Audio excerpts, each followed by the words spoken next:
my YouTube channel Career Streaks. I am Muskan and in this video we are going to talk about how to communicate in English while giving an interview. So let's get started. Go. नहीं कर रहे हो. So basically there are 3 points to remember. First is fluency, second is accuracy, third is understandability. अब हम बात करते हैं fluency की.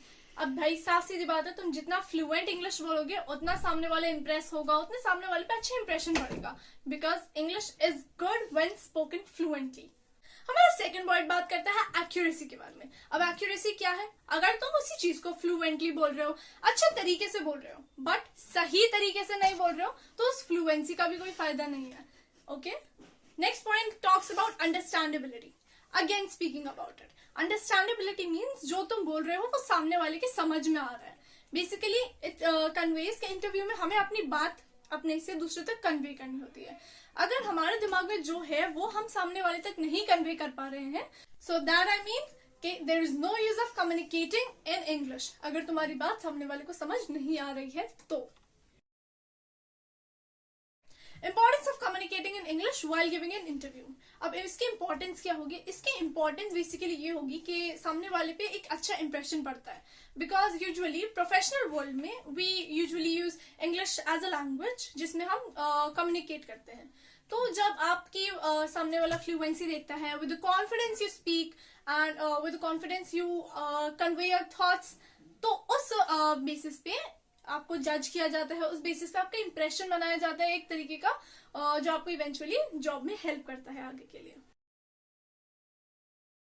As far as the long term approaches are concerned, मतलब अगर तुम्हें लॉन्ग टाइम सोचना है कि how to improve your English on daily basis for any entrance exam और एनी कॉम्पिटिटिव एग्जाम, तो इसमें तुम क्या कर सकते हो?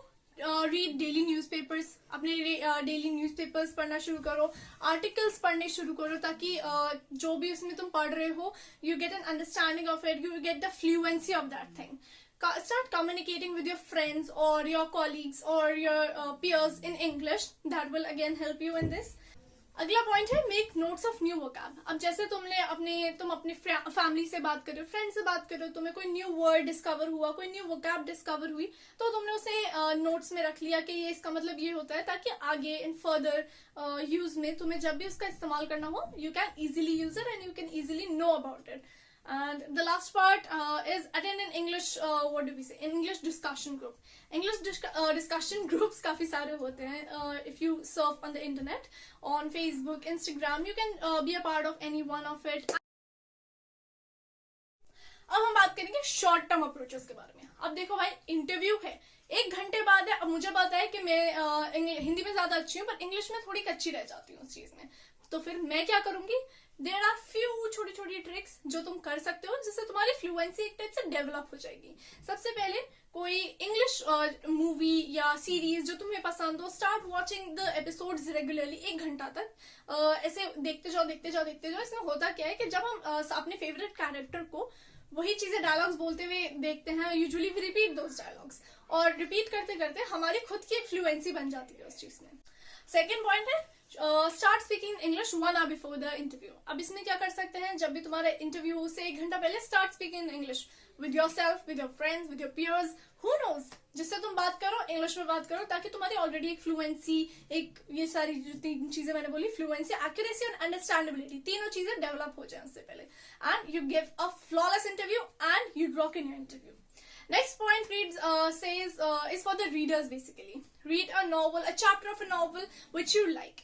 काफी रीडर्स होते हैं जिनको एक चैप्टर ऑफ अ नॉवल काफी पसंद आ जाता है. तो what they do is basically they can do is basically they can read that chapter and they can go through that chapter again and again, so that whatever they are seeing and they are liking, they can do is it will help them to develop a perfect fluency that they want.